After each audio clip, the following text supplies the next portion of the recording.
Hello! In this second video, I'm going to give an overview of how to use Klaro.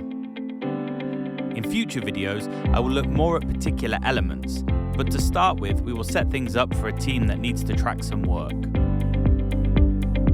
As a simple example, we're going to pretend that we're working on the Penguin Great Ideas book collection. There are 120 books in the collection, split into 6 series.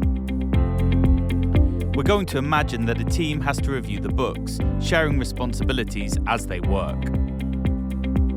Starting with the blank template in the new project we created in the first video, we're going to create some cards corresponding to the book titles. So, here I am making a card for On the Shortness of Life by Seneca.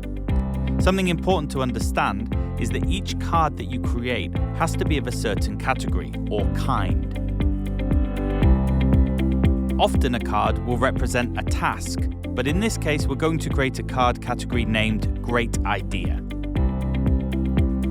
So now we've created the first card kind that will be used in our project. Klaro allows you to develop your project by creating whatever card kinds you need, but for the purpose of this video, we will just stick with this first one. Now that we have the first Great Idea card, we're going to create several more so that we have content to work with. Each new card represents a different title, but the cards are of the same kind. You may notice that it is a bit repetitive to have to select the card kind each time, but in another video I'll show you how you can get around this type of repetition.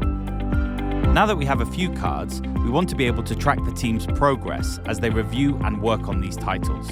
The first thing to do is to add a new dimension, the card progress dimension. I will cover the other types of dimension you can see here in a future video, but for now, we're creating a dimension to capture progress. I'm putting to read, reviewing. Let's imagine that we are writing a review for each book, and done. If we wanted, we could keep creating other values as well. Now, when I create this new dimension, we see a new column appearing here.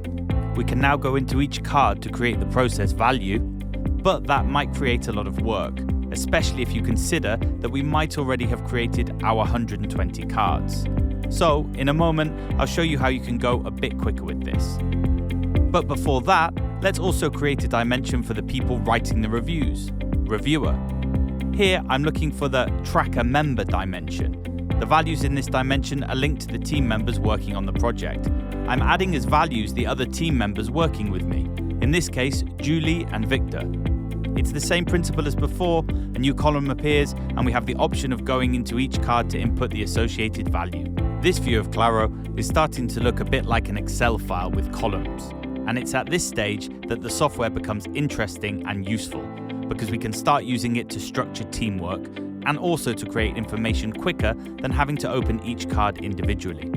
For example, if I'd like to see the same cards from the perspective of progress, I can switch to a view organizing them in columns, in which I can easily move cards around to reflect their state of progress. I can switch back to the list view, and in the same way as before, in the drop-down menu next to Reviewer, I can select the Kanban view and then easily assign cards to different members of the team.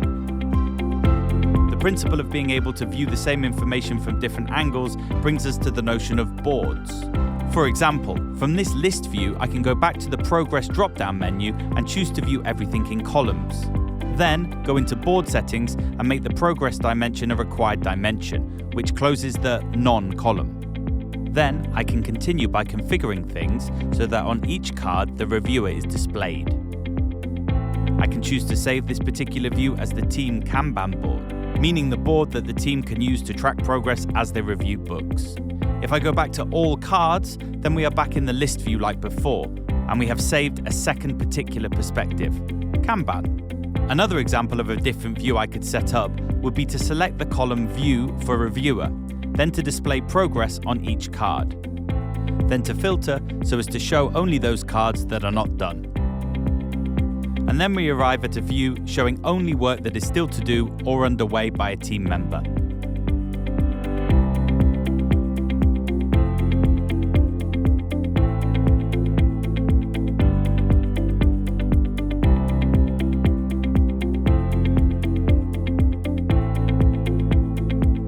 We might imagine that we can see that Julie has more cards than Victor.